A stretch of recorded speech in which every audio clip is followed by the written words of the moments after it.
खत नामुकम्मल पते की वजह से तवील अरसे तक न भेजा जा सका। इलिनॉय 1943 में अमरीकी जोड़े को भेजा गया खत डाकखाने ने बिलाखिर उसी साल बाद खानदान को पहुंचा दिया। अमरीकी रियासत इलिनॉय के शहर डेकिलब के रहायशी लुइस और लेविना जॉर्ज को लिखा गया खत हाल ही में डेकिलब पोस्ट ऑफिस में जब दोबारा मंजर पर आया तो एक मुलाजिम ने इस खानदान के अफराद को ढूंढने का फैसला किया। ये खत बिलाखिर अमरीकी रियासत ओरेगन के शहर पोर्टलैंड में मुकीम जोड़े की रिश्तेदार ग्रेस सलाज़र को इरसाल कर दिया गया, जिन्होंने खत को लुइस और लेविना जॉर्ज की बेटी जेनिट जॉर्ज के साथ शेयर किया। 1943 में भेजे गए खत में एक कज़न ने जॉर्ज से उनकी पहली बेटी एविलियन की मौत पर तज़ियत की थी। जेनिट का कहना था कि खत ने उनको जज्बाती कर दिया, यानी बच्चे को खो देने का एहसास खौफनाक होता है। खत ने उनको वालिदैन इस तकलीफ का एहसास दिलाया जिससे वो उनकी पैदाइश से कबल गुजरे थे। जॉर्ज खानदान को ढूंढने वाले पोस्ट ऑफिस एहलकार का कहना था कि इस खत के इतने अरसे तक इरसाल न होने की वजह खत पर लिखे पते में गली के नाम के साथ घर के नंबर का न होना। डेविड ने अपनी जिंदगी के 45 साल चर्च के लिए वक्फ करने के बाद इस्लाम कबूल कर लिया। मुस्लिम टेलीग्राफ की एक रिपोर्ट के मुताबिक नौमुसलम गोल्ड डेविड ने अपना मुस्लिम नाम अब्दुल रहमान रखा है। रिपोर्ट के मुताबिक गोल्ड डेविड ने ऑस्ट्रेलवी ईसाई बरादरी में एक मुतबिर पादरी की हैसियत से मकाम हासिल किया। इन्होंने 4.5 दहाइयों तक चर्च की खिदमत की और नौजवान मसीही इन्हें एक हमाजहत शख्सियत के तौर पर देखते थे। गोल्ड डेविड्स के इस्लाम कबूल करने की खबर ने बहुत से लोगों को हैरान कर दिया, ताहम इन्होंने मुसलमान होने से मुताल्लिक उन मुहरकात पर ताहाल कोई बात नहीं की।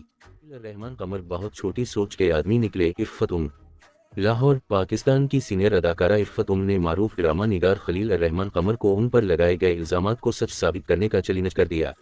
हाल ही में इफ़्फ़त ने निजी टी चैनल को खुसूसी इंटरव्यू दिया जहां मेज़बान ने अदाकारा से ड्रामा निगार खलील रहमान कमर से मुतालिक सवाल पूछा, जिस पर इफ़्फ़त ने कहा कि मैं उनके लिए बारे में कोई बात नहीं करना चाहती क्योंकि वो बहुत छोटी सोच के आदमी निकले। इफ़्फ़त ने कहा कि खलील रहमान कमर ने मेरे बारे में इतनी घटिया बात बोली है कि मैं उनका नाम भी नहीं लेना चाहती।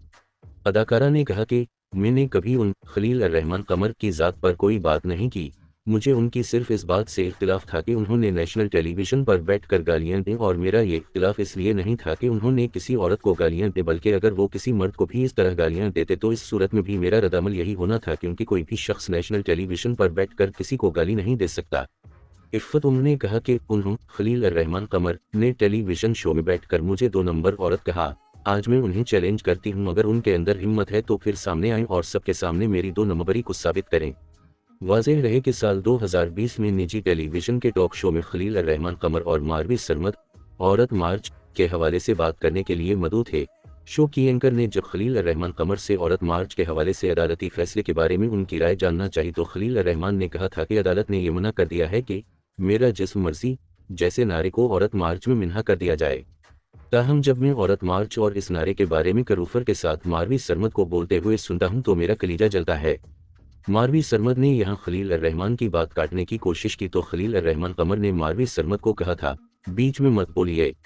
खलील रहमान के चलाने पर मारवी सरमद ने भी चलाकर कहा था, मेरा जिस्म मेरी मर्जी, और इसके बाद खलील रहमान कमर ने मारवी सरमद के साथ नाज़ेबा ज़बान इस्तेमाल की थी।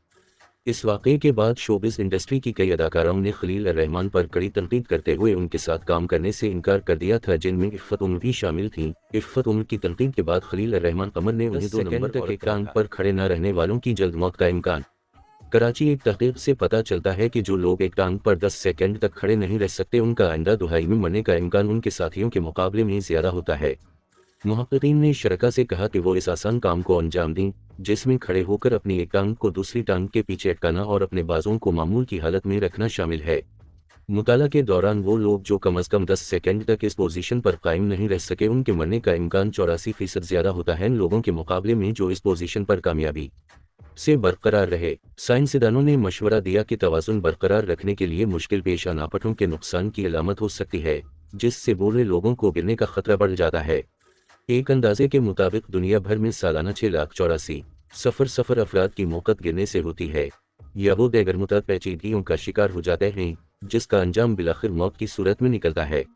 मुताला के मुसन्निफ रियो डी जनेरो की क्लिनिमैक्स के डॉक्टर क्लाडियो गलाराओ ने कहा कि हमारा मुताला इस बात की निशानदेही करता है कि दरमियानी और बड़ी उम्र के शरका में 10 सेकंड तक एक टांग पर खड़े होने OLS को मुकम्मल करने में नाकामी का ताल्लुक हर वजह से होने वाली अमवात का ज़्यादा खतरा और इसके नतीजे में उम्र कम होना मुतवक्के है।